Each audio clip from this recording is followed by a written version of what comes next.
নম্বরটি হলো বন্ধুরা সানফ্লাওয়ার সিডস বা যেটাকে সূর্যমুখী ফুলের বীজ বলা হয়। 3 নাম্বারটি হলো সিসেম সিডস বা যেটাকে তিল বীজ বলা হয়। এবং 4 নাম্বারটি হলো মিষ্টি কুমড়োর বীজ, পামকিন সিডস যেটাকে বলা হয়। এবার এই 4টি বীজ আমাদের কীভাবে নিতে হবে? প্রত্যেকটা বীজ আমরা 50 গ্রাম থেকে 100 গ্রাম করে নেব, সমান অনুপাত। মেনে নিন যে আপনি 50 গ্রাম করে 4টা বীজ একটু একটু করে নিলেন, ঠিক আছে? নেওয়ার পরে কি করতে হবে? 4টা আলাদা আলাদা করে কোনো একটা প্যানে রোস্ট করতে হবে, হালকা করে সেঁকিয়ে নিতে হবে। হ্যাঁ, একটা একটা করে, কিন্তু 4টা একসাথে দিলে হবে না। একটা একটা করে সেঁকিয়ে নিলেন।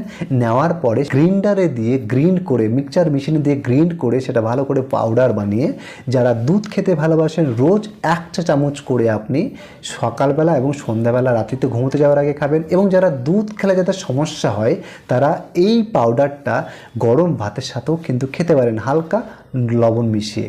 এছাড়াও যারা ভাত এবং দুধের সাথে খেতে চান না, তারা যদি মনে করেন হালকা কুসুম গরম জল করে নেবেন